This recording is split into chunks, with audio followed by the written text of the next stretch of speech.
Housing and Planning panel. Now, first thing I have to tell you is that those present at the meeting should be aware that by law it can be recorded by anyone attending.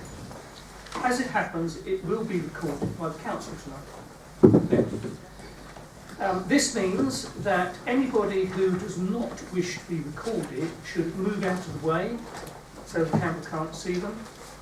And any member of the public could also go into the rear section floor where we're not recording. Anyone must cease as soon as the meeting is declared closed, so we will cease our own recording when the meeting is closed. Is there anybody else who's intending to record tonight? Okay, so a couple of others. Okay, and as I say, once we finish, then we will cease recording. Thank you. So, substitution of members. No? Everybody's here? Yes, Chairman. No, there's one substitution. Councillor Mike Larkins for Pankit Sharp. Oh yes, yeah. Okay, thank you. And apologies from Pankit then. Yes. Minutes to confirm as a correct record the minutes of the meeting held on the 9th of February. Do we agree those? Thank you. I have not been notified of any urgent business. Declaration of interest by members. Malcolm. Member of the County Council. Thank you. I will declare interest as a member of North Midlands Parish Council, although not on the Planning Committee, and also that I work for BNP Paribas Real Estate. Maybe else? Okay, thank you. Public question time and petitions. We have 15 minutes during which the public may pose questions, and we have 3 questions tonight. 4 questions tonight to get to them, and also I think a petition. So first one is Julie Lowndes, please. The question that I'm asking on behalf of Panshanger residents is, will those voting tonight take into account the views of residents who have concerns about the proposed application for a gypsy and traveller site on Panshanger? I would like to submit our petition to the Council, which although only started last Friday, has already collected 452 signatures, all expressing concern. Our concerns are that this is an inappropriate location for such a site, which would be near to neighbouring residential properties and the local school. We would like you to consider the issues relating to access to this site.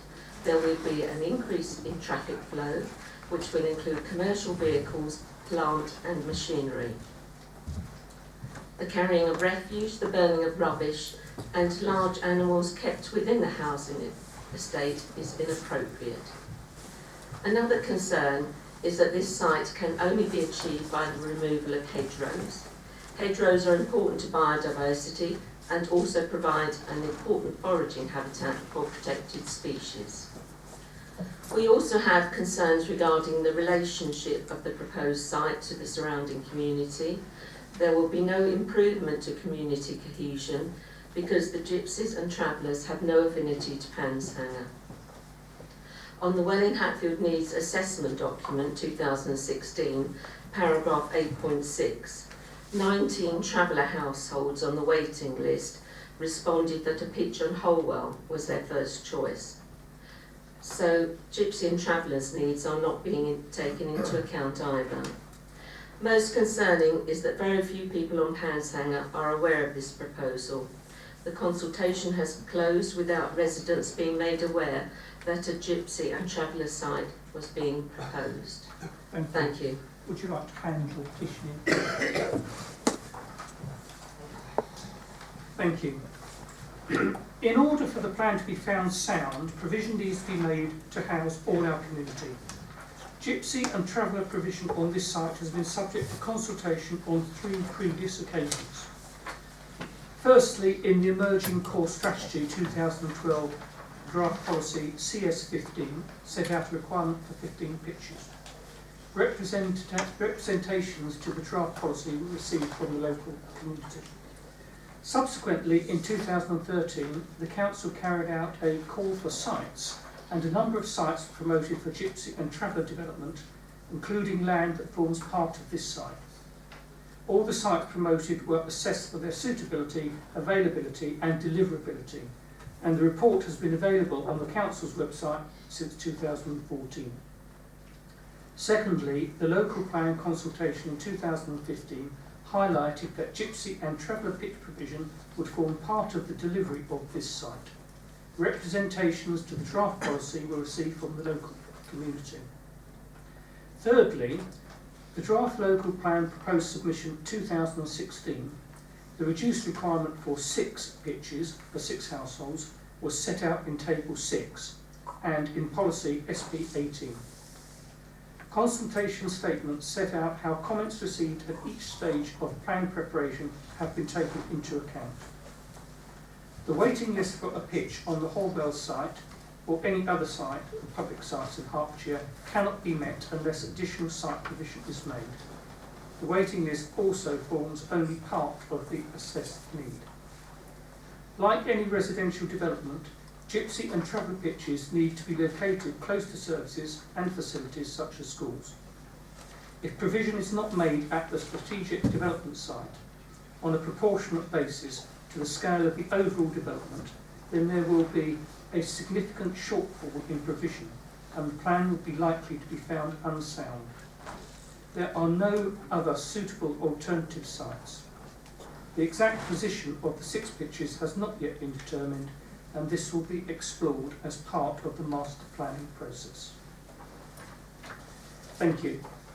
And the second question is from Alan Perkins, please.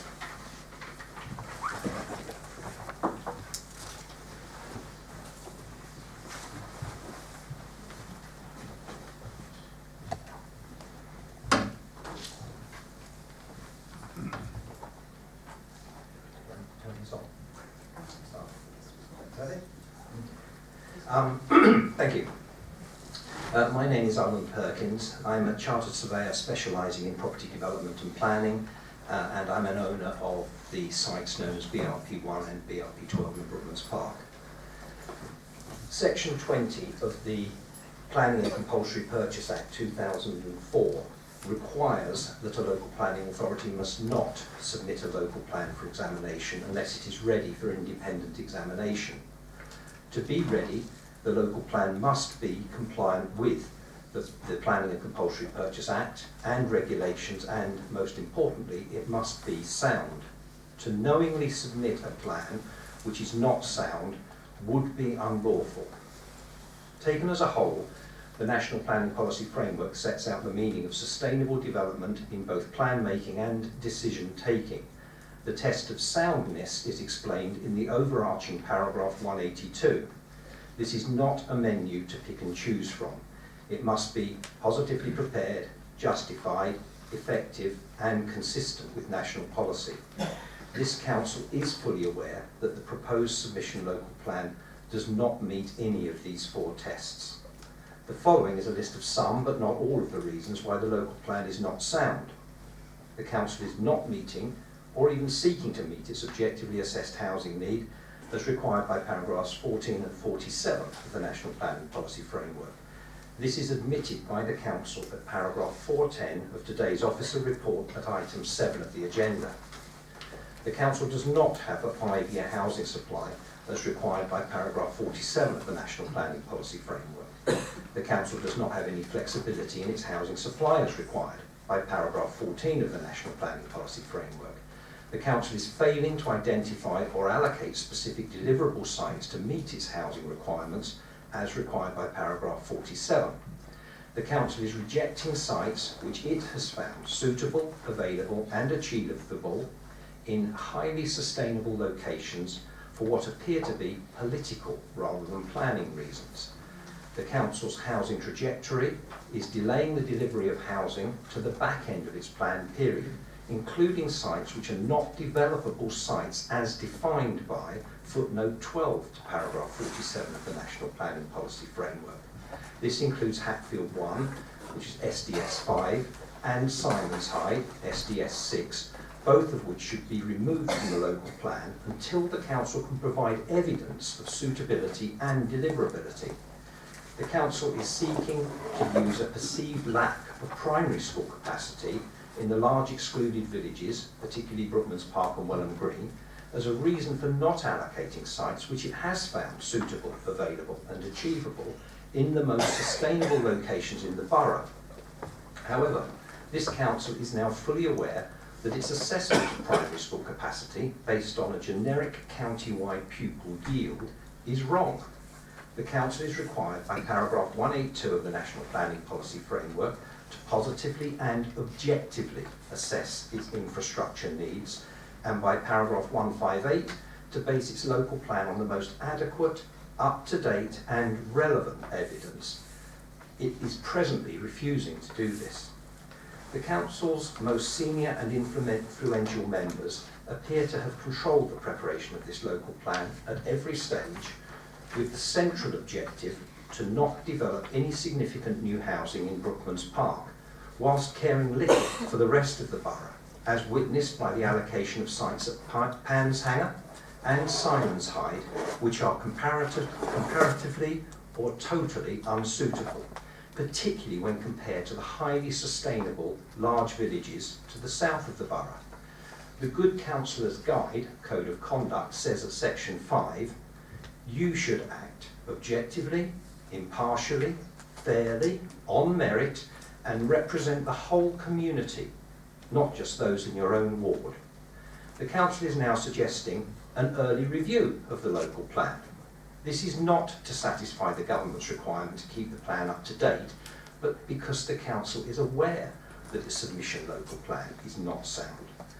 The procedural practice in examination of local plans explains the pre-submission requirements for a local plan. In section 1 it says the local planning authority should rigorously assess the plan before it is published to ensure it is a plan which is sound. The plan should focus relentlessly on the critical issues and the strategies to address them, paying careful attention to deliverability and viability.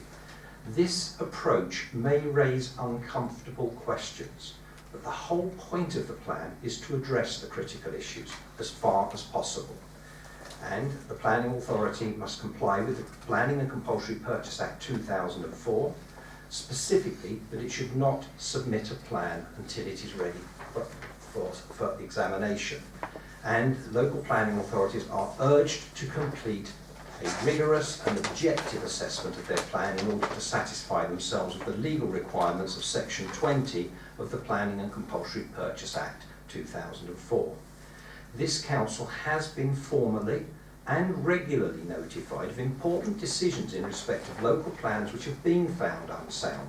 These include planning inspector reports, High Court judgments, Court of Appeal judgments, all of which this council is choosing to ignore. The correct procedure is to prepare an addendum to repair the errors and omissions in the local plan, which would then require public consultation. This might take 8 to 10 weeks, but it would be a far more efficient approach than submitting a local plan which is not sound. So the councillors and the planning officers here today are fully aware that the local plan is not sound and is not ready for submission. To submit the local plan for examination in its present condition will not comply with the statutory requirements of the Planning and Compulsory Purchase Act.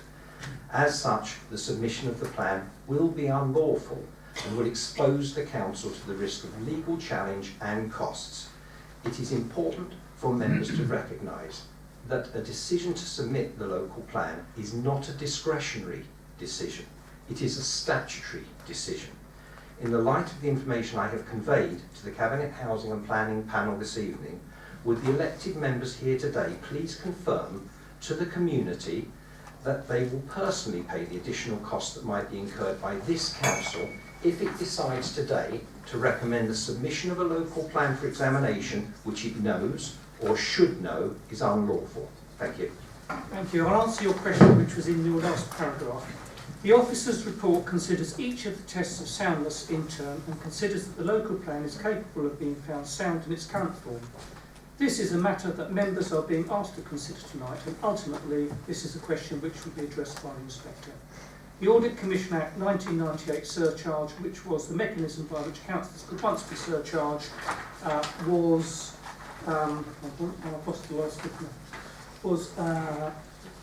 to recover public money, was repealed by section 90 of the Local Government Act 2000. Right, we have 2 minutes. Will Davis, would you like to submit your question, please? Sorry, Will.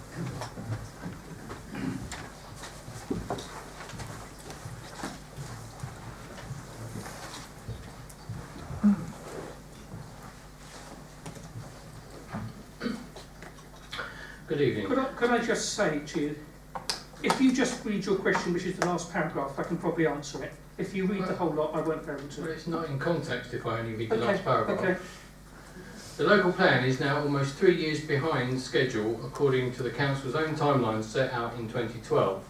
The council's own figures show just under 3,500 responses were submitted to the 2012 consultation on the subject. The 2015 consultation later yielded almost 5,500 responses, but you now state that the 2016 consultation attracted only 2,191 responses to the draft local plan, well under half the number from 2015. These figures speak for themselves. Clearly not enough has been done to engage local residents in this process, as I've been saying for some years now. You also state that there were only 1,245 individuals and groups submitting all those responses in 2016. This represents barely 1% of the borough's population. Does such a paltry figure demonstrate community involvement in the process? Personally, I don't think so. Your new appendices documents are also telling. In them you address every set of objections raised by that 1%. Your written response to each objection ends with just 2 words, no change. I counted no change repeated 811 times throughout the appendices. By comparison, I saw not a single instance of will change or change. How can this be remotely described as listening to local communities? You achieve a very poor 1% response rate and then you go on to dismiss practically every one of those responses. I would like to hear how you justify all of this. No doubt you will vote tonight to carry on regardless and agree to submit this flawed local plan to the independent inspector anyway, on the grounds that it's so overdue now that you must submit something with collective fingers crossed. Is there anything you can say to stop me feeling that most of the borough's residents have been shortchanged all along in this process? Ultimately, it's us who will pay the price for this plan, long after most of the decision makers here have moved on or retired. Thank you. We're out of time now, but you will receive a written reply, which will be published in the minutes as well. Right. Item number 7 is submission of Sorry, local Chair, plan. can I propose that we've tried it before, but when we hear all the questions, it's the final time this is going to be read before it potentially goes to the inspectorate, and I think it's only fair that the people who come with questions have the opportunity to... Thank you. Have the opportunity to voice them to the room. I mean, you have the written responses that can be read. It's just sending an email afterwards. The final question will be put in the minutes and the answer to it will go into the minutes as well. I did say we only had 15 minutes. Right. Surely it would only take a minute or so to read Submission to local reply. plan, please. That's not good enough. Not acceptable. Shame. Just read the answer. Could have read it Just by read the now. answer. Could have read it by now. Just read the answer. Suzanne, can you make the presentation, please? I'm sorry.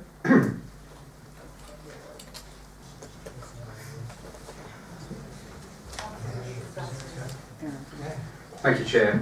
My name is Colin Haig. I am the Head of Planning, here to present our recommendations to the panel.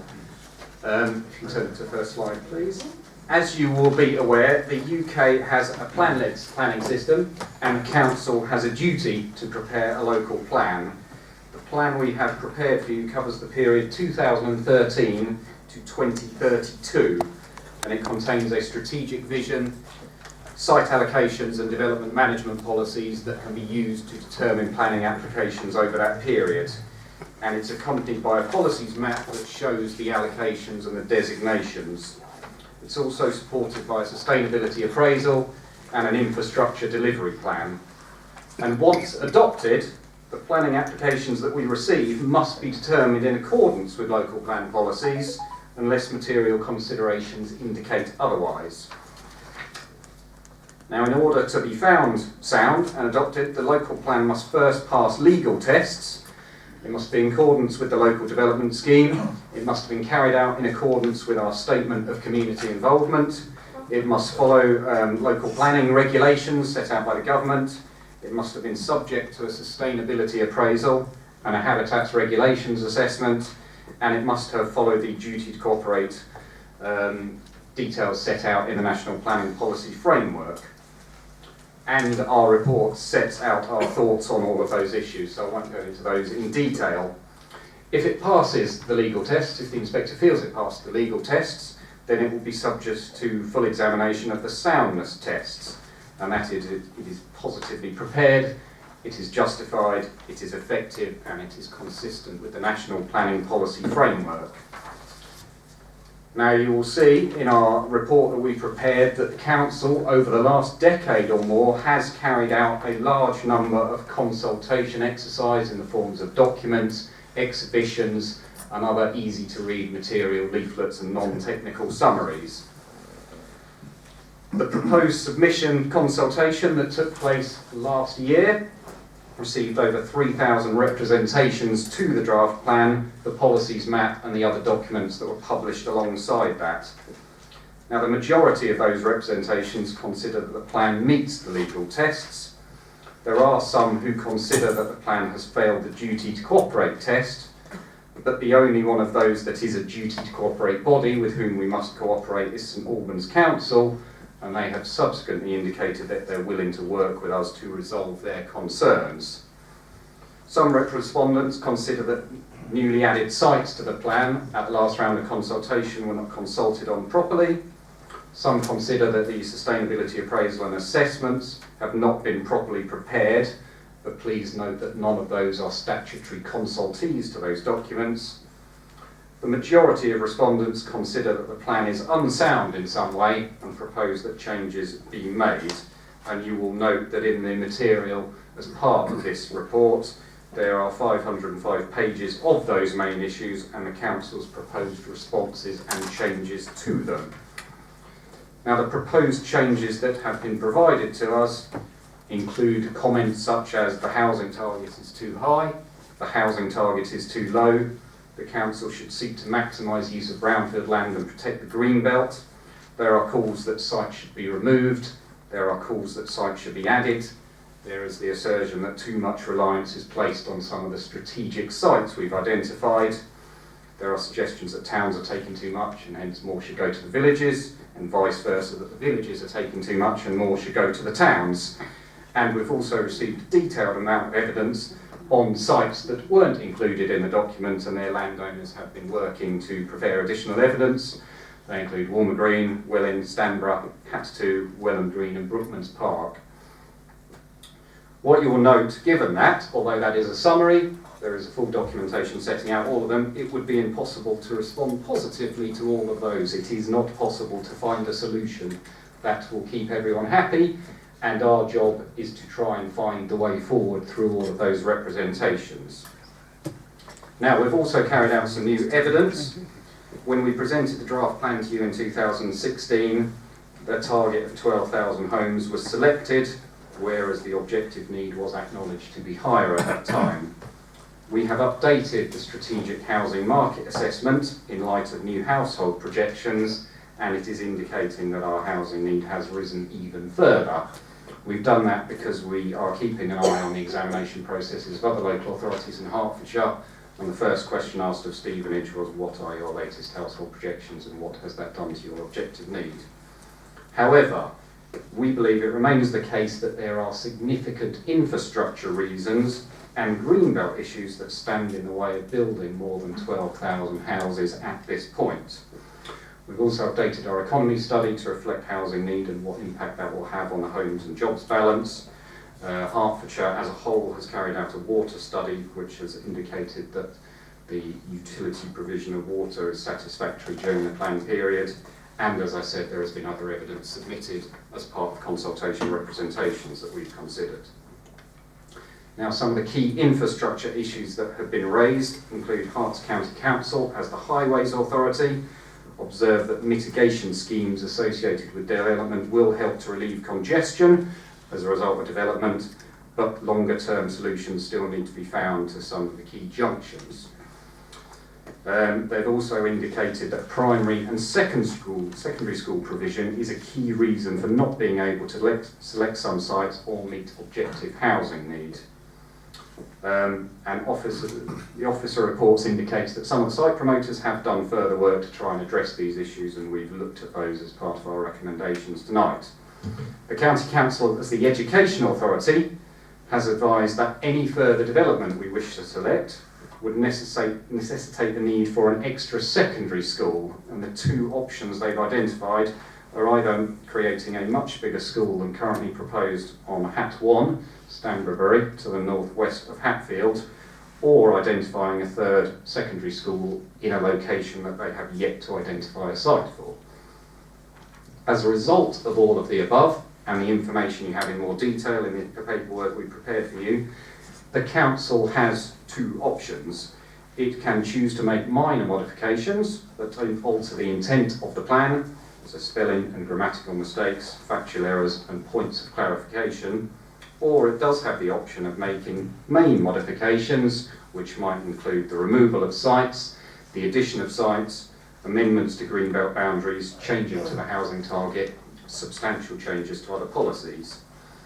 If that's the route you choose tonight, then main modifications will need to be reappraised, and we would need to reconsult on them, and there would be a time implication to doing so. I will come on to why that's relevant in a few slides. Now, just to remind you, the development strategy seeks to maximise opportunities for brownfield sites in towns and villages as required by the NPPF. It does recognise, however, that there is a need to build on the Greenbelt to meet development needs, and we talked at the committee last year about there being exceptional circumstances to justify that.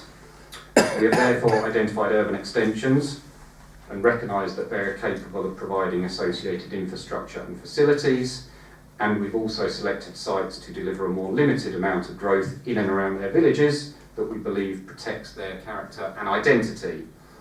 We've got policies that seek to reinforce the Garden City heritage of Welwyn Garden City, and policies to look at the pioneering, to renew the pioneering and entrepreneurial spirit of Hatfield, and that was a result of a partnership process and a consultation that also took place in 2016 and early 17. We've got policies to protect existing urban open land, open spaces in the towns and the villages. We've also proposed a green corridor between Welwyn Garden City and Hatfield that links various green spaces and takes into account the development proposed to the edges of those towns, and to retain land that is protected as green belt beyond the planned period. And we've also looked at how that development would be supported by infrastructure, transport services and facilities. So the plan before you has a target of 12,000 homes, with a stepped delivery, 498 in the first part of the plan, and then ramping up to 752 homes per year as the strategic sites start to be built out, and we can increase provision as a result of those. It identifies existing and new employment land, sufficient for in the order of 17,000 jobs, and it also proposes 12,500 square metres of new retail space to meet the needs of the growing population.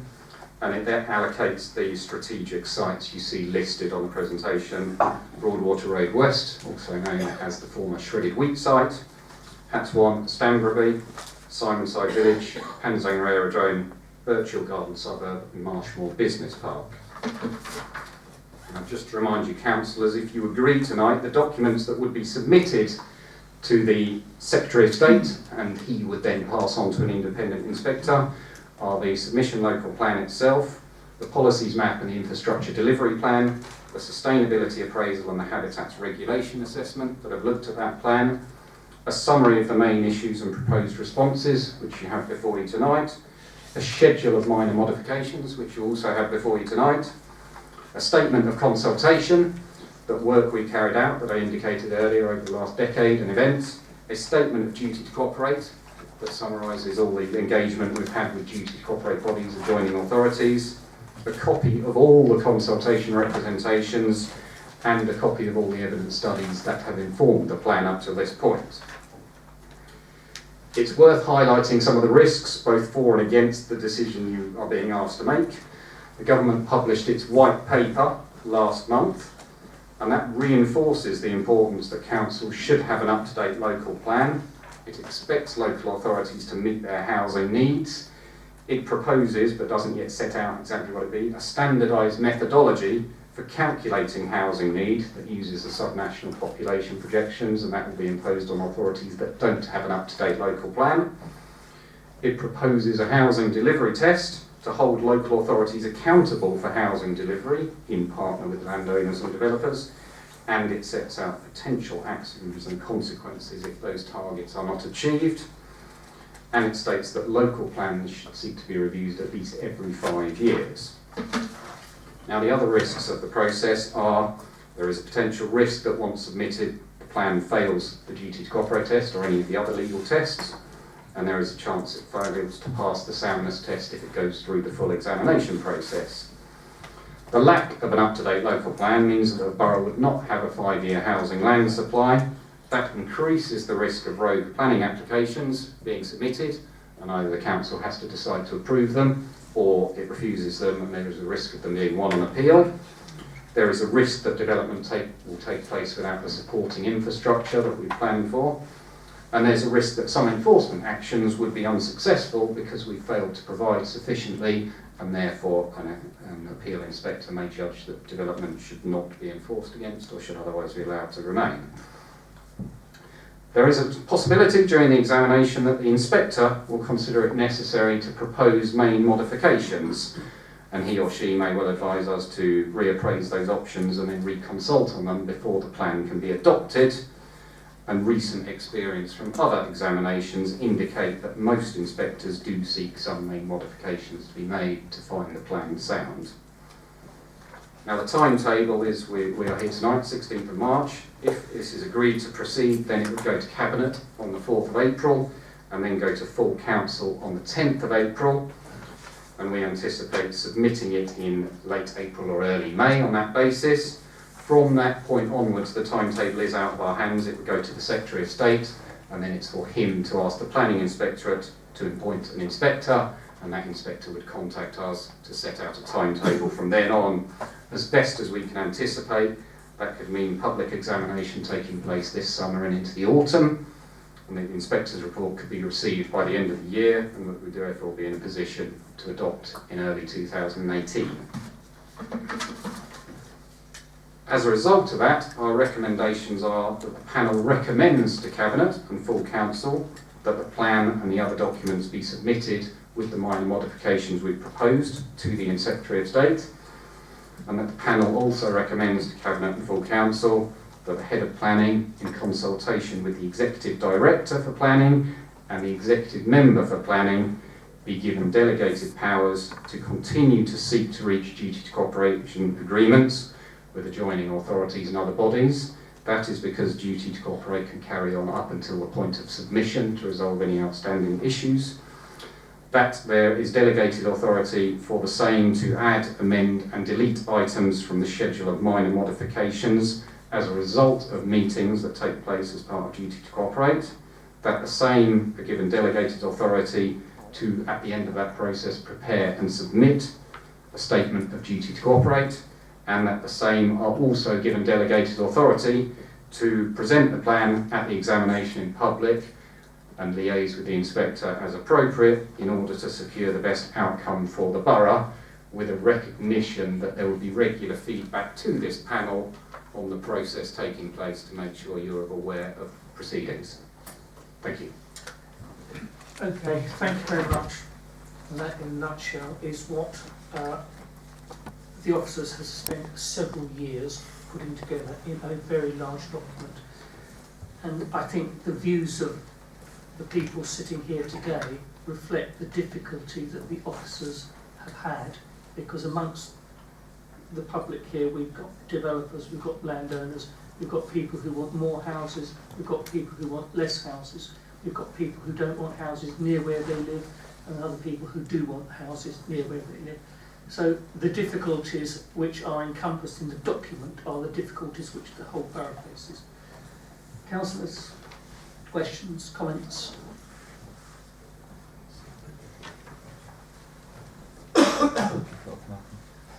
Malcolm? Oh, thank you. Oh. Thank you for that invite. Yeah, I mean, it's no secret. It's no secret, it's my view, that this is entirely the wrong strategy. That urban extensions are wrong, they produce sprawl, that we increase the distance to travel, they increase congestion on the roads because it's hard to provide public transport, and that we should have started looking 10 years ago at a new settlement that wasn't in the green belt. So that's my view, and it's been expressed on many occasions. It won't come as a surprise to a lot of the people here. So I certainly won't be supporting the plan as is. I mean, there are a number of sites that I find particularly. Actually, before I go into that detail, can I just place it on record? I think we should have allowed the question to be put and answered. There was only one answer, and the subsequent question and answer would have probably lost 5 minutes. I think we should be more flexible with our timing to allow that process to take place, because those questions and answers are part of the debate. They feed the information that we have. So I think we need to look at that particular process and try and be more accommodating in future. The other big difficulty I had was the parcel that arrived. That was what it came in, and it was full. Nigh on 1,500 pages in a week. 2 of these documents were produced last August, so could have been sent out much, much earlier. I think it is challenging in the extreme to expect members to be able to plough through. The main report is that thick. And go through it and give it the time and the attention that it deserves. So I think, you know, if somebody can honestly put their hands up and say they've read and assimilated every word in that time, then they're a brave person. Because most of us have other things to do in our lives, and we do our best, but 1,500 pages is frankly pushing it. As was referred to in Will Davis's question, the fact that almost everything came up as no change, I just think is terribly, terribly unsatisfactory, because people were coming from opposing angles. Surely there was something there that officers, leading members could have agreed with. If it's going to be no change to everything, then the question arises, why do we consult? Is it like the brown bin consultation, where we want to hear what you say, but we don't want to do anything about it? I've talked about this, why I don't agree with the strategy and won't be supporting the recommendations. Let me just talk about a few of the sites that give me the biggest problems. The Stanbury Road, the 250 odd homes on the Gosling site. We heard this earlier this week at the Highways Locality meeting that Stanbury Road has the 4th highest morning rush hour congestion in the whole county. Not in Welwyn Garden City, not in Welwyn Hatfield, but in the whole county.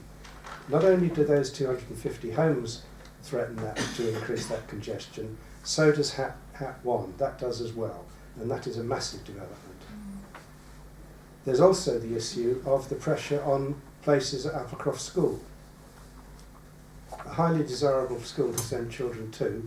We put another 250 homes just across the road almost from where it is. The pressure on that will increase. More and more parents will be sending their children further away than they would want to. Penshanger. Can't agree with the development there. This is the classic sprawl, and you wonder how on earth a viable bus service would be provided given the shape of the place and where it is. I'm not going to talk about the airfield, I just think it's too far out. Birchall Garden Suburb, as it's called, Birchall Village I would call it. There's a lot of evidence being built up about how uncontrolled dumping of waste took place for years and years and years on that site, at a time when, as a nation, we didn't think worrying about controlling waste was very important. And evidence has been collected from quite a lot of people about the amount of noxious waste that is in that site, and I don't think anybody can say with any certainty that they know exactly where it all is, because I think more and more will be found. Southway in Hatfield, going the other side of that clear boundary to what Hatfield is as a town. Okay, we've got a cemetery on the other side, but that's virtually all greenery. Putting a housing development on the other side, I think, is a step too far. But the one that gets my goat above all is Simon's Hyde. To thrust a new village into the middle of nowhere, when previously, all the previous iterations of the sites that were being evaluated, loads and loads were rejected on the grounds that they didn't abut a built-up area, an excluded area. But suddenly, we can have this development at Simon's Hyde. Infrastructure, I just don't think we're going to get enough infrastructure. The County Council has raised some concerns already. We had a totally unsatisfactory response from the NHS on the additional facilities needed. I think it was 2 more clinics or something across the whole of Welwyn Hatfield. And we know that viability studies are being used by developers to preclude or minimise the amount of contribution towards the infrastructure or towards social housing. We can have all the aspirations in the world to have 30% social housing, but a lot of those sites, that ain't going to happen. So I think there's a whole series of reasons for me why I can't accept this plan, and that we ought to be looking again at what we actually do with this. I'm not sure we should submit it in this form. I think we should perhaps be looking to change it, because I think we then would have a better chance of getting through the inspector. Thank you. Okay, thank you. Nathaniel? Duncan, I heard you wanted to go first. Okay, yeah. Thank you, Chairman. I mean, a lot of the points Councillor Cowan makes are valid. I'm concerned about sites in Hatfield, but the problem is we have been through this, and I think we are at a least bad position, as the Chairman says. If we don't submit a plan, and there are objections to everything, we will lose control of this process. So I do think in terms of the housing numbers, it's probably as good as we can get. I don't know what the inspector's going to say, we'll have to see. But I'm concerned that we've done all we can, we've got a very good report from the officers, they've done a lot of work. Inevitably, everybody disagrees with us, but if we don't submit now, we will lose control of the process. However, I go on in slightly more detail. I noted on page 183, there's an objection to the proposed provision of 11 gypsy and travellers pitches within the HAT 1 or Strategic Development Site 5 development of 1650 homes. I'm rather concerned that in practice it will be very difficult to integrate such a site into the midst of a large-scale residential development, and it's not actually being proposed by the developer. The council's mandated it, and it's a pity we couldn't have found an alternative location given that we had to mandate it. Many of the 60 pitches identified as part of the local plan do seem to be within or alongside our strategic development sites such as HAT 1, Panshanger, Birchall Garden Suburb. This is far from ideal in my view. Now, except we do have to provide gypsy and travellers pitches, and it's fair to say that providing planned ones is better than allowing unplanned, unauthorised incursions, which we have been plagued with in Hatfield recently. As I've said, I don't think we can delay further, so I wouldn't hold it up on this, but we're going to have to exercise great care in integrating these elements into our strategic sites, and it may have significant infrastructure cost issues.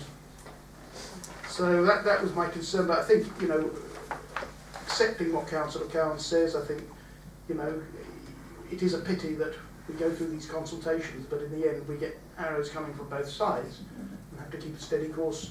I do believe it is appropriate to follow the recommendations of the officer and submit for inspection. Thank you. Okay, thank you. Glyn, next, your flashing.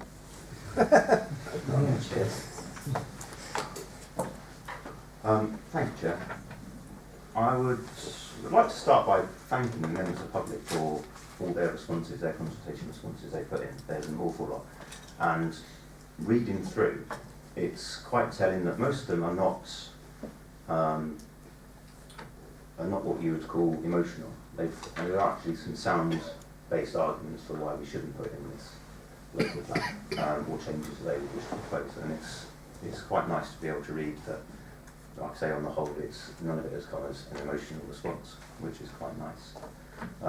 I agree with Councillor Cowan that tonight especially, I would like to have thought exceptional circumstances could have been made for the members of the public to have finished off with their questions and our responses too, because it does help us judge and argue against each other until we come to a decision. So leading off with what I found in the plan, I had to get to page 62 before I found a slight change to the plan. And out of the 500, so we're nearly a fifth of the way through before there was a slight change made. Most of the changes, as has been said earlier on, is no change. It's disappointing that it just comes out as no change at the bottom in bold. We do, written in there are reasons, various reasons you've given us to why there's no change, but the fact that we stamp it with an almost no change at the bottom is not nice to see, not nice to read at all. In fact, it's almost like when they submitted their consultation in, we could have just had a rubber stamp and put it out and no change at that time. That's how it reads in the paperwork. it doesn't read very professional. If we talk about schools, especially on page 13, right at the very beginning, we actually explored the schools problem, especially secondary school provision, between me and Councillor Bromley at the last major meeting for the consultation, how we all agreed that there was not enough secondary school provision in the plan. And largely our understanding of it was the fact that this would be a county council problem. However, when you read on page 13, it's 4.23 and 4.24. It almost like it gets thrown back in our lap, that now it becomes mainly our problem now, providing more sites, especially a site for possibly a third secondary school, which wasn't how we were led to believe at that last meeting.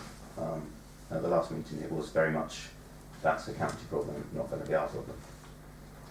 So that definitely needs clarification and sorting out one way or another to swing before we can go any further with it. It's left in limbo too much. I also read further through, there's on page 26, there's a small part where Northborough and Cuffley, they've commissioned, in one of their objections, they've commissioned their own highways consultation, not with the County Council, totally independent, which had come up with a completely different view to the County Council highways. Now, maybe that's to be expected, being as it's a private one, and maybe they were working in conjunction with the person that commissioned it, I don't know. However, again, at the last meeting, every councillor sat here and we all expressed concerns over the highways provision, highways plan, because the congestion that we feel we have within Welling and Hatfield doesn't seem to be echoed by county council. And if we've got a private company now saying that, yeah, over in Northborough and Cuffley, they have a completely opposite view to the highways from county council, and us as councillors said at the last meeting that we had that view as well. Maybe I'd like to propose that we actually put forward, before this plan goes in place, we put forward our own independent highways assessment for Northborough and Cuffley. If it comes back that they disagree with the county council, it would leave us in a precarious position, especially for places like Simonside, because that would mean that would, if we can say that the highways county council aren't assessing our area correctly, effectively then there'd be too much congestion and we shouldn't be building over Simonside, at least until something else further is sorted out for it. It's a very serious point, I believe, at this stage, that we should really explore. So I'd like to put that as a proposal forward tonight to this committee. Getting on to Simonside, in fact, go to Simonside first. So, there's a large, you read through the figures, and there's a large proportion of people that are outside of this borough that are mostly against Simonside, which I think is actually, it's a justified thing. It's not mentioned in our report why they come out as outside of our borough, but I'd like to think the councillors in this chamber know. We actually border the St Albans and Hampstead Parish on their council, and that's especially across Simonside, so it should be expected that we have a large number of people, especially from St Albans and Hampstead Parish, that object to our consultation. They also read down, they also say, a lot of them mention, that their formal consultation was pretty much the one we've just done. We banter on as a council, and we see the paperwork, we place a lot of load on the fact that there was a charrette, a private consultation, so to speak, done by the developer. I don't think that's adequate enough, so I would agree with what the residents of Simonside especially are saying, that the only consultation they've had, only formal one, comes from the one they've just received. I know we argued about this last time, I know that I'm disagreed with, but that's the view I maintain, because I don't think a developer-led consultation is sufficient enough for us to call it a formal one, albeit if we had councillors from this room turn up at the time, because it wasn't everybody, and it definitely wasn't all singing or dancing from the council. So no, I definitely agree with the residents that they are not properly consulted on this particular issue. They have only had one. Everybody else has had 7 consultations over the years to put forward changes here and there before we reach the main The other thing is that the impact that Simonside has by putting it there is not just an impact that is visual, it's changing geographic history for the area, in fact for the country. It changes geographic history for the whole country. We've got Hatfield House, which is built on a hill. And the reason they're built on a hill in them days is so they can survey their area if they did get attacked, or they could see who's working. And that goes back, that's history in generations. If you go up to Simonside, you can see beyond Stanborough, you can see beyond Hatfield House, you can see the town centre, you can see nearly all the way up to the hilltop in Hatfield. It's a very significant place. If you can see that, that means that all of these areas will be able to see, just rightfully so, see back. The geographic history of Welling Hatfield will be changed, and it will not be, doesn't represent anything throughout the ages, throughout the history. Now I know the comeback on that is we have to move with the times. However, I think it's a crying shame that when children go and learn about things like Hatfield House, and it's explained to them the reasons why these places were put on a hill, they can look across and they can see a huge development on a hillside, because they will be able to see it. And it just, in their minds, when they're not going to be able to see what's going on, that's just a crying shame, really.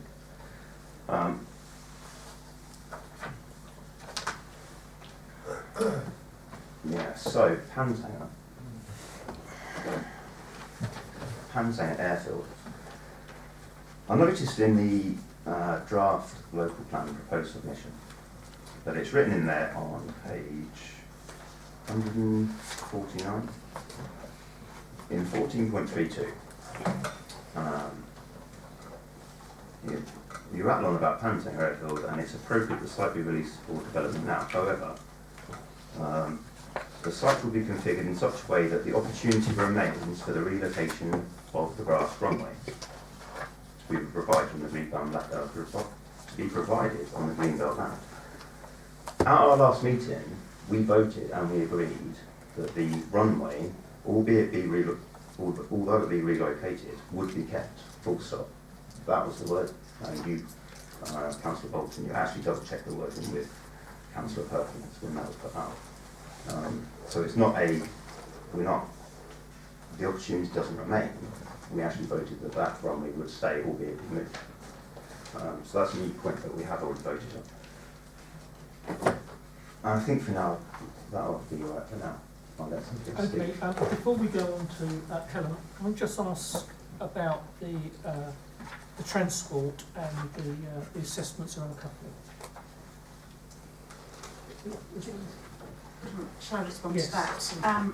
Just to say that North Lawn Coupling Parish Council commissioned a transport assessment which has been reviewed by the County Council, and as part of their review they also looked at other transport assessments which had been carried out to accompany planning applications in the area. So this wasn't their own work, they looked at other transport assessments, and so they had that information to go on. They also had the information derived from the transport modelling run that the County Council has recently been doing to inform the transport provisioning work. And when they looked at the assumptions that had been used in the North Lawn Coupling Parish Council transport assessment, they felt those assumptions weren't realistic, and that they'd taken assumptions which would be unlikely to occur, and therefore they thought it wasn't robust, and therefore felt that they wouldn't be changing their view in terms of whether the impact of the quantum of development that was proposed into Cuffley could be accommodated. They have raised concerns about higher levels of numbers for North Lawn Cuffley, but the quantum of development that is proposed in the local plan for North Lawn Cuffley, they feel comfortable. Okay, all right, thank you. Helen then. Right? Thank you. I also agree that the road congestion is worsening, and extra housing will not help ease this problem. But we have to look at fulfilling our housing need. And in fact, this evening we've heard developers say that is our housing need great enough? They would like to build even more. So one of the things we need to look at is how we can work towards infrastructure being delivered, such as schools, health and the highways provision. But how can we do that? So that's my first question. My second question is that in the strategy you mentioned that we will reinforce the unique Garden City heritage of Welwyn Garden City. Yet I couldn't see a mention of the estate management scheme or Article 4 directives. So can you tell us please how that will be reinforced? Okay, we'll ask the officers to answer those two questions then. So how do we pay for infrastructure? In summary, we will cover that in the next agenda item, but I appreciate you want to know the answer now, so I'll summarise. We have three key mechanisms. The first is Section 106 obligations. So any development must pay Section 106 obligations in financial terms, in building terms, in kind, however it is appropriate, to make sure their development is acceptable and it consumes their own smoke, be it the provision of primary schooling, road access, open space, play areas, etc. The second mechanism, community infrastructure levy, where we can levy money from development where it is viable to do so, and that can also be spent on infrastructure provision around the borough. And the third mechanism that we are involved in is to work with statutory bodies, Highways England, the Highways Authority, the Education Authority, Hertfordshire Local Enterprise Partnership and others to secure third-party investment in infrastructure provision to help meet needs. The second point, remind me, was the estate management scheme. The estate management scheme is not a planning mechanism. It is not established in planning legislation. It is an estate management, a corporate property mechanism. Hence, we decided it was not appropriate to cover it in this document. You'll be aware there is a separate process taking place on that.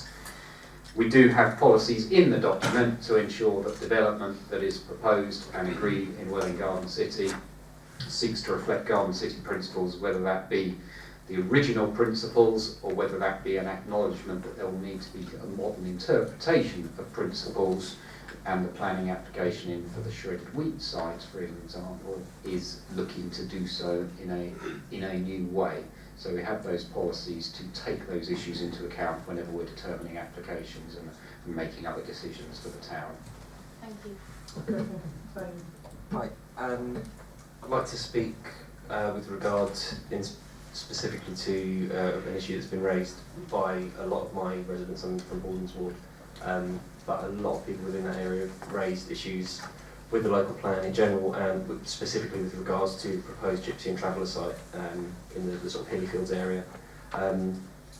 You know, it's a great source of conflict for me because, you know, on one hand, you know, I've heard from a lot of people, and I share a lot of these concerns, who have, you know, worries that, you know, there'll be impacts on, as was mentioned earlier, biodiversity for one thing, you know, community cohesion for another. You know, another thing I find troubling is that the fact that from the council's own findings, the Gypsies and Travellers who would, you know, theoretically be moving there have expressed that they don't really want to go there. And whilst I understand that there isn't necessarily space for them to go where they would like to go, i.e. the Holwell area, you know, surely there's somewhere else that we can consider that satisfies both, you know, both parties, if you like. Having said that, I'd like to echo what Duncan said. I don't think it'd be right for me to vote against the recommendation tonight because, as we've discussed both tonight and at length on other occasions, if the plan isn't agreed upon tonight, central government will send an inspector to allocate what he or she sees fit, where he or she sees fit. Instead of a few hundred houses here, we could end up with, you know, 1,500 houses here, or instead of, you know, 6, for argument's sake, traveller pitches here, we could end up with 50. And whilst that wouldn't necessarily be a bad thing in all, you know, in all cases, we want to control the local plan as a borough council, as is our responsibility. And if that happened, we'd lose any chance of having a say in what's built and where, as I say. And if the local plan is not back tonight, then it's, you know, even more likely that things like the travel pitch is proposed in the Healyfield area will go ahead, because, as has been discussed, we have, as a borough, a quota for, you know, things like gypsy and travel pitches, and I think it's highly likely that the government inspector would say, well, because of this quota, then these pitches can stay where they're planned to be. So surely, you know, the headline from what I'm saying is if we want, you know, and I'm you know, speaking to the residents who have raised these concerns with me, if we want this to be moved and if we want this to be thought through better or differently, then the best thing that we can do in the council tonight is put the plan through in its current state, flawed as it may be, and I completely acknowledge that in the ways that, you know, Councillor Hayes, Councillor Cowan, you know, have highlighted. You know, it's the better thing to do, I think, in the long run, difficult as it may be, and, you know, as I said, I've been conflicted on it because of the amount of correspondence I've received from, you know, residents, and I think it's, you know, stupendous the amount of work that these, you know, people that we've heard from this evening whom I've met with previously have put into getting so many names in this petition so quickly. I think that's brilliant, and I think the fact that they've received circa 450 was it, I think that reflects the gravity of opinion that people have, you know, regarding this. And I just wanted to say one other thing as well. I don't want to, you know, jeopardise the whole plan myself, because that's what I could do in theory, and that, I'd rather like to avoid that. So. Thank you. Yes, sorry. Cheers. Thank you. Just to come back to you there, this meeting tonight, we're here, it's a major decision that we have to actually make, and to nod through a decision on a local plan of this wealth of paper which has been printed for us, even though you acknowledge in yourself that you are not overly happy with it, is definitely, I would say, is not a great decision. We need to satisfy ourselves that we meet, you know, are we going to meet the objective of the assessed need? Are we going to satisfy the inspectorate? Currently as it stands, I don't think we do, and some of your comments echoed, and your concerns, especially over the traveller sites, if they're echoed in that way that you don't feel it's the right thing, then, I mean, it's far better for me to tell you what to do, because we're all here to make an individual decision. However, it's an important decision we make tonight, and there is provision, albeit nobody's going to like the fact we might have to go back to consultation. We have the provision to do it. Personally, I'd agree with Councillor Cowan that some change definitely needs to be made. It doesn't sit comfortably with Simon's side. It's no secret. Everybody knows that. I definitely feel that does need to be changed. If there are other changes that people aren't happy with, or councillors in this room aren't happy with, such as the travellers' sites, and I think there might be some more coming on that in a minute, then we need to seriously question these changes, and we need to stop it now, and we need to make that change now. To go forward, I definitely know St Albans, it's well publicised that St Albans fell into trouble, and are under whatever measures they're under currently to get their mess sorted out. I don't want to find ourselves in that situation. We are running out of time. However, the time is slim, but we need to choose wisely, and we need to definitely make decisions wisely at the moment. Like I say, personally, I'd like a major modification made to the plan. I'd like Simon's Hyde moved. I know that takes us further away from objective assessed need. So there would need to be one of the other sites brought back in, or site stamped from somewhere, but that's my personal opinion on that sort of thing. Thank you very much, Jim. Okay. Thank you very much. I'll start by saying that I'm glad Nathaniel echoed the support of residents in his ward who have come to present a petition today. I'd like to thank them. I personally know how hard it is to try to get a petition off the ground to circulate, but not in this case, as it seems that almost 500 people have signed it since Friday, which is tremendous going, and I think echoes the strength of feeling within the area. I know certainly from when we were out knocking on doors in Bakers Grove, Hilly Fields, the surrounding area, that it was what, you know, it's what people were talking about. Unfortunately, he did kind of steal my thunder a little bit, but I do take an alternative view, and I agree that unfortunately by submitting this plan in this state, it doesn't help anyone. There are people who are unhappy.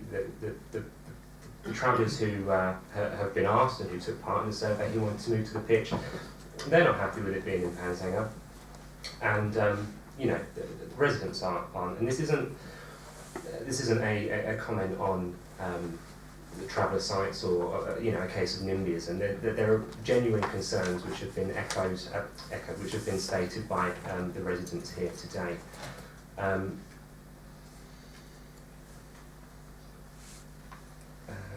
Sorry, I'm flitting between several different bits of paper.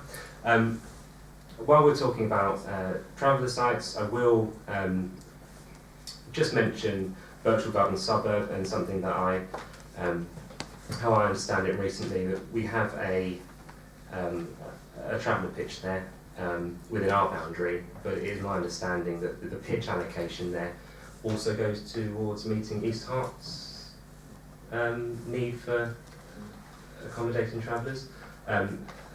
If that is the case, and if I'm wrong, I'm wrong, but that doesn't seem fair.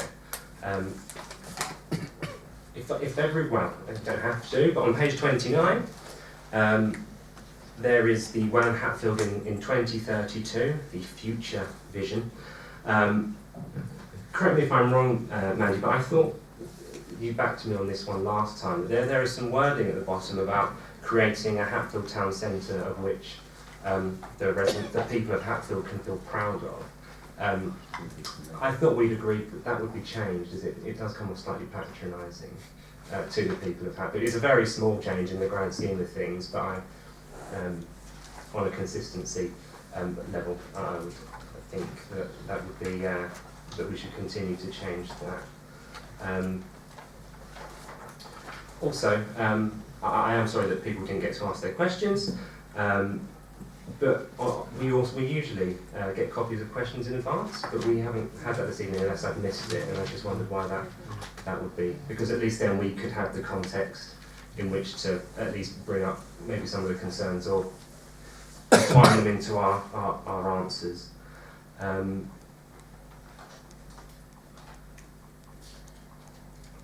So I agree with questioner number 2.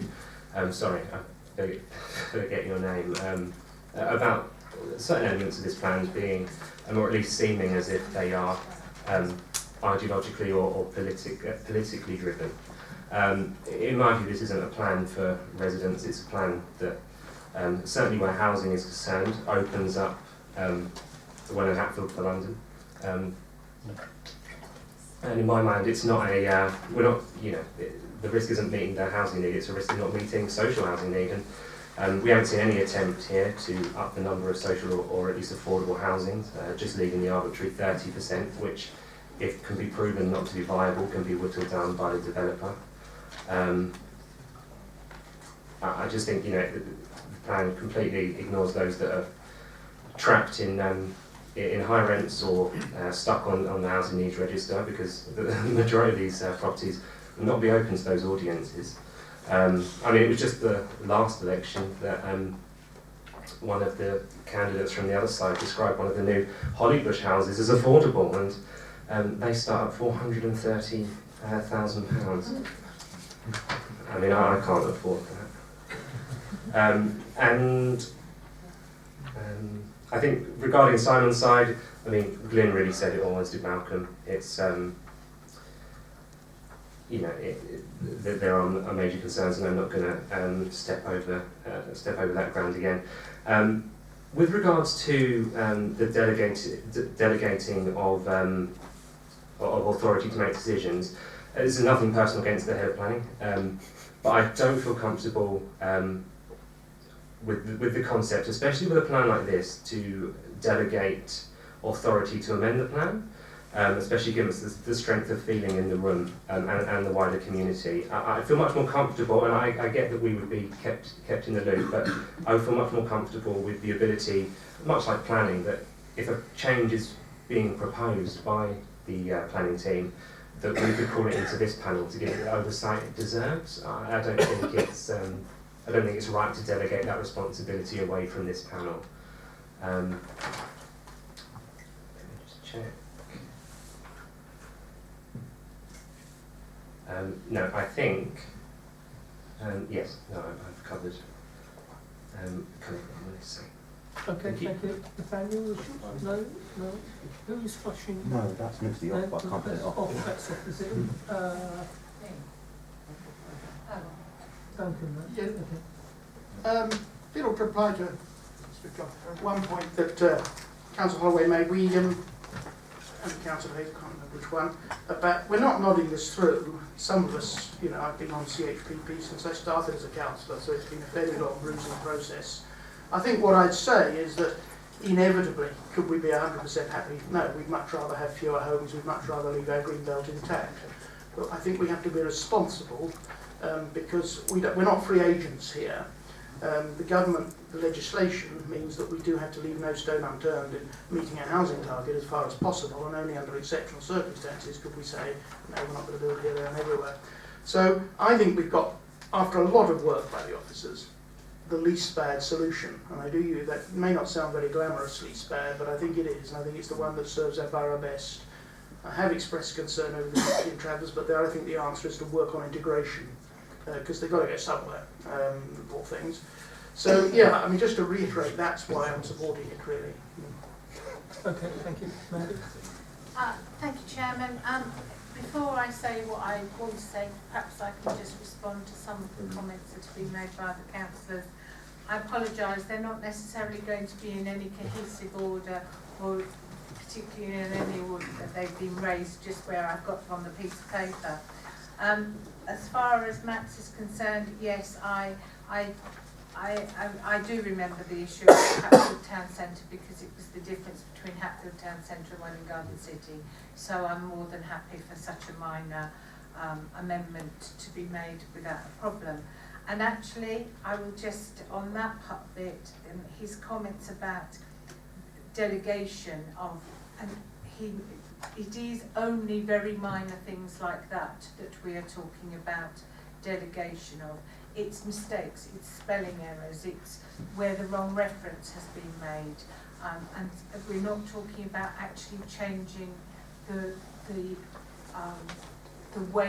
meaning of the plan. It is, as far as making amendments like that is concerned, it is purely at this point making changes. But I do understand. If we go to the actual recommendations, that the major one, the one that Colin talked about, was the fact that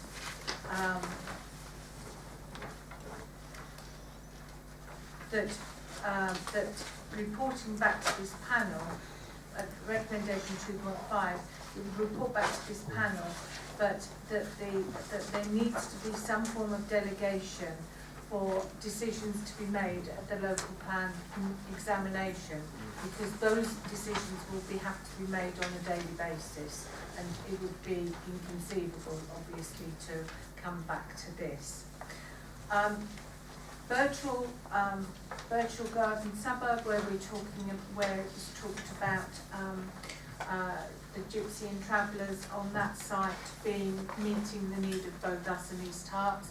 That whole site, because it actually straddles Welwyn Hatfield and East Herts, and there will be a sharing of infrastructure and facilities there. So, for example, at the moment, the proposal is for the secondary school to be on the East Herts side of the road, but obviously it would be available for children from Welwyn Hatfield. So it is a sharing of it. Affordable housing. Actually, I believe the plan shores up our desire to have affordable housing, and you will see that actually we are proposing different levels of affordable housing depending on the site, so that a site that is less viable would, in say a town centre, would possibly have less affordable housing than in the villages, where we would have a higher level, but it would never ever be my intention or anyone else's intention to have a reduced level of affordable housing. Malcolm, I'm really confused by you. You want a new settlement, but you're objecting to Simonside, and I don't quite understand that. We don't have very many places in Welwyn Hatfield where we could have a new settlement. So, as I said, I'm quite just confused by that. The runway, yes, it was talked about before, and it is still our intention that there would be a runway there, but we do have to accept there has to be somebody to come forward to run an airfield on that site, and at the moment there isn't anybody in the pipeline. I think the congestion is a really interesting situation. My view, and I accept this is a personal view, is that we actually need to get people off the road. There will be more congestion with every new site that is delivered anywhere. There will be more congestion. What we have to do is work to try and get less cars, less vehicles on the road. A very difficult challenge. Otherwise, we are going to just be in total gridlock. The housing numbers, I am comfortable that the figure is a deliverable figure. We do have huge constraints in Welwyn Hatfield. We have a major railway line, we have a major motorway, we have the A414, we have 2 stately homes, we have rivers, we have a huge amount of green belt. So actually I believe that the figure that we're proposing of 12,000 is the correct figure. If I can go on to my own comments, the Council has taken its responsibility to plan for the future of the borough very seriously, and as the Chairman has already said, this plan is the culmination of many years of hard work. We have commissioned and updated an exhaustive evidence base on housing, the economy, infrastructure, the built and natural environment, to ensure that decisions are based on objective knowledge and facts. We have hosted many rounds of public consultation, exhibition, drop-in events and public meetings to ensure that residents, businesses, community groups, town and parish councils, landowners and statutory bodies are fully aware of the issues and options and the prepared options we have selected. And the planning policy team has been available to answer people's questions throughout the process. We have carried out numerous appraisals and assessments to ensure that the preferred options and policies are sustainable and make the best contribution to the social, economic, environmental well-being of our communities. We have worked closely with partners such as Hertfordshire County Council to model the impact of development options on the highway network and to ensure that sufficient school places can be made available for the growing population. We have sought to work productively with adjoining authorities and other bodies to consider and resolve cross-boundary issues. This has been particularly challenging, given that the issues faced by this borough are remarkably similar to those faced by all those areas that surround us: North Herts, Stevenage, East Herts, Broxbourne, Enfield, Hertsmere and St Albans. All of these authorities have growth pressures that are constrained by the same green belt and infrastructure limitations as Welwyn Hatfield. In many cases we have amended the plan in light of consultation responses, and we have sought to distribute growth as proportionately as possible to towns and villages throughout the borough to ensure that all take their fair share. We were asked to consider a new settlement as opposed to extending existing settlements, and have selected a site at Simonshyde for 1,130 new homes. Just prior to consulting on the draft plan, we amended the boundary of the Panshanger housing site to create scope for a new runway to be provided. We have included policies to help renew Hatfield as a pioneering and entrepreneurial new town, policies to protect and enhance the Garden City characteristics of Welwyn Garden City, and policies to protect the character and identity of our villages and rural areas. We have worked hard to ensure that new development has to pay its way to mitigate its impact and provide new services and facilities through Section 106 contributions and through SIL, once a charging schedule is in place. Unfortunately, it is not possible to satisfy all of the 3,000 plus representations we received to the draft plan. Some say the housing target is too high, others say it is too low. Some want more homes to be built in the towns, others say more homes should be built in the villages. People are concerned about development in the green belt, but do not want to see town cramming taking place in existing settlements. All of these views have been taken into account in order to prepare a plan that does its very best to balance all of these issues, whilst recognising that if it does not make as much provision as sustainably possible for new development, it will be found unsound. I would like to thank all the members and officers that have been involved in the process to date, and for everyone who has made representations to help us understand the views of the community. I am extremely aware of the very real and tangible risks that face the borough if we do not submit the local plan for public examination. The government has made it clear in its recent housing white paper that the housing market is broken and that councils should do everything they can to meet their local housing needs and will be penalised for not doing so. There is a real risk that rogue planning applications will be submitted for urban and greenbelt sites that have not been selected in the plan. The lack of an up-to-date local plan would mean that either we have to grant them permission or refuse permission but expect them to be won on appeal and for associated costs to be awarded against us. This would mean that we as a community would lose the ability to plan for the borough, taking into account the needs and aspirations of our residents. The lack of an up-to-date plan also makes it exceptionally difficult to plan for and fund the services, facilities and infrastructure that are needed to support development. We will work with developers, especially on the 6 strategic sites, to ensure that their developments are built to the highest possible standard, so that the resulting housing and communities are places where people want to live. I therefore support the recommendation to submit the local plan with only minor modifications and make the case at examination that the document be adopted in order that development can start on the allocated sites. Just going to the recommendations, recommendation 2.3 is for delegated authority for the head of planning in consultation with the executive director and myself to add, amend and or delete items from the schedule of minor modifications as a result of ongoing meetings with adjoining authorities and other duty to cooperate bodies all the way up to the point of submission.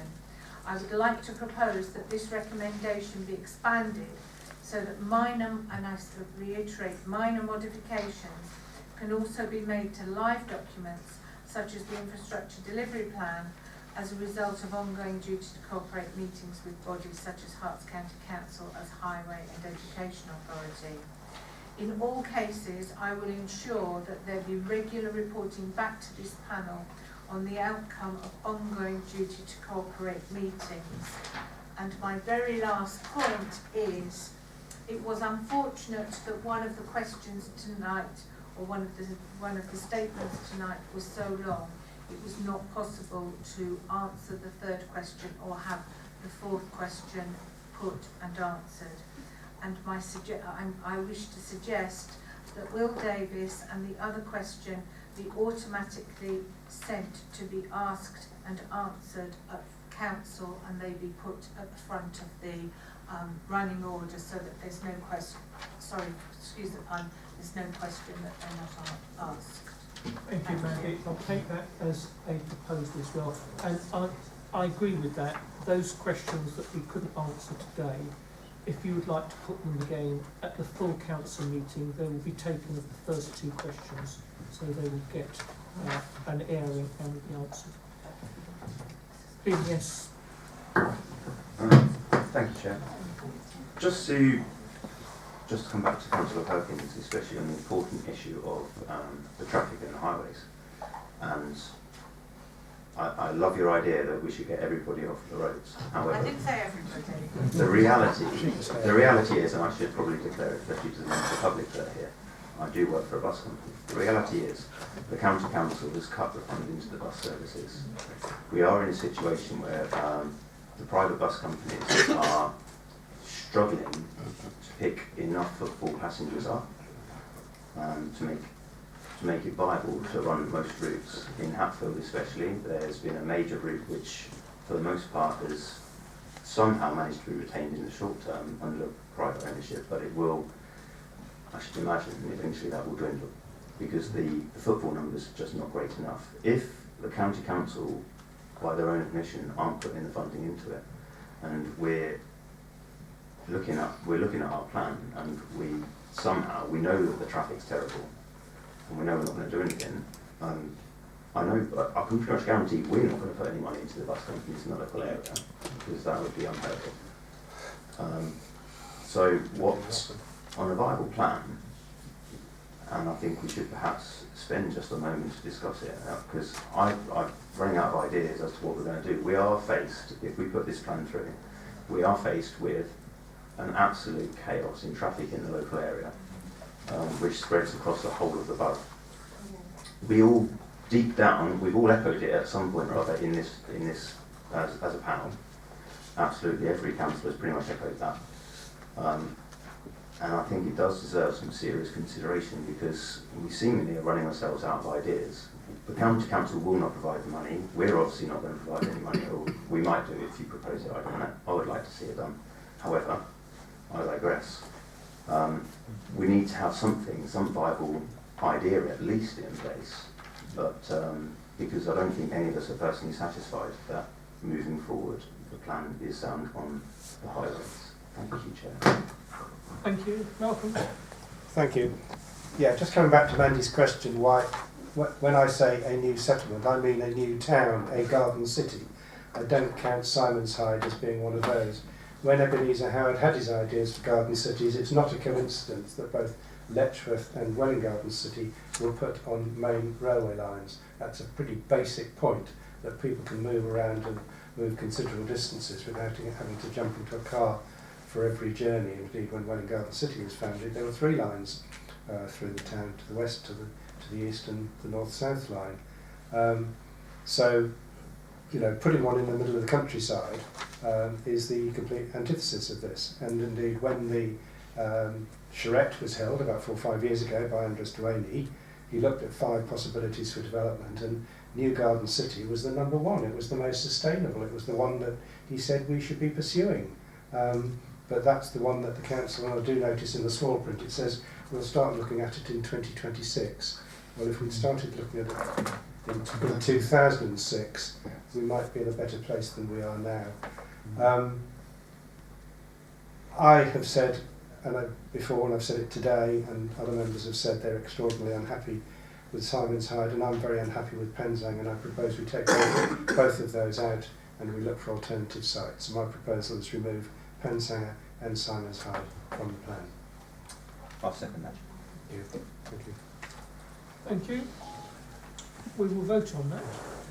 I would just say, of course, that Penzang is not in the green belt. And always been designated housing. But we will vote on that. Right, the proposal is that Simonshyde and Penzang be taken out of the green belt, out of the plan. You can press. So those in favour of that proposal, please vote. Would we press it plus? Plus in favour? Yes. Yeah.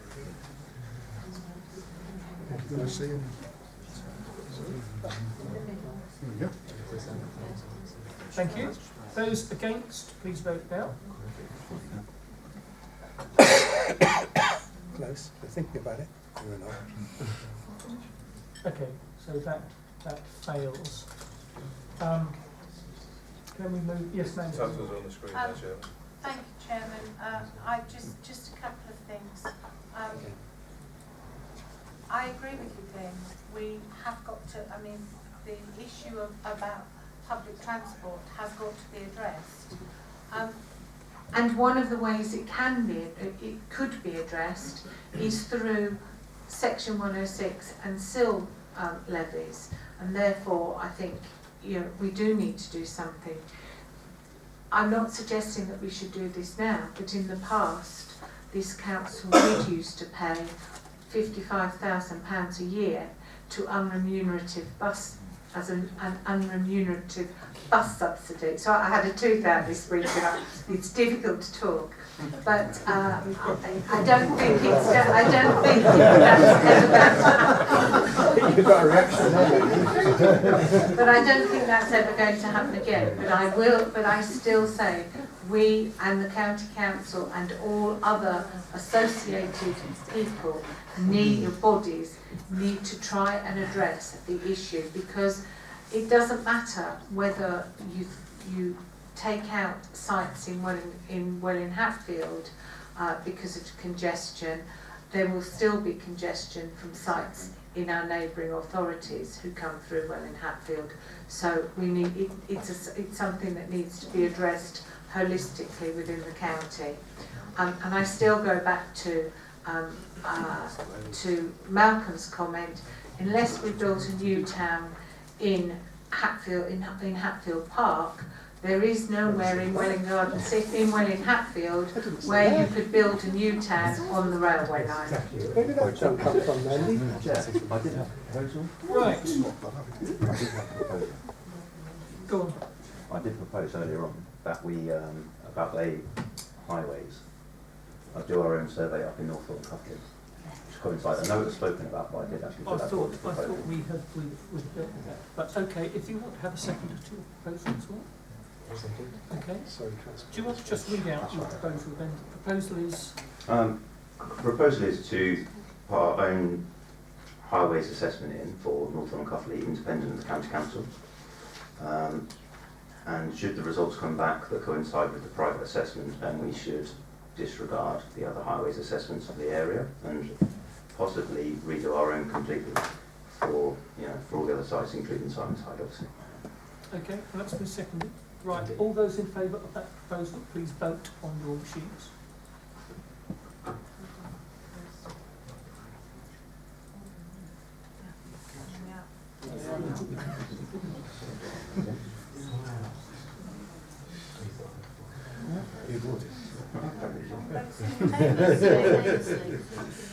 And those against, please show.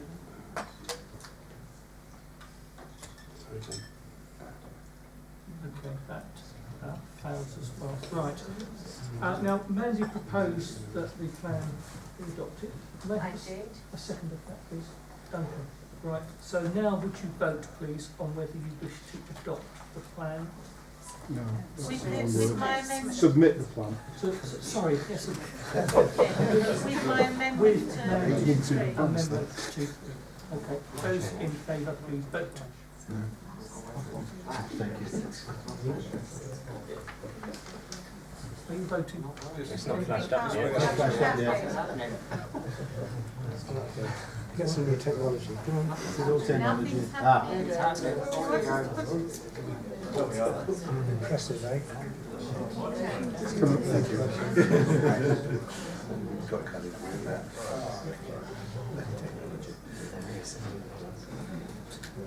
Okay. Do you have a choice? Right. Okay, that is carried. Thank you. Now we will move on to item number 8, which is the community infrastructure DCL preliminary draft charging schedule consultation.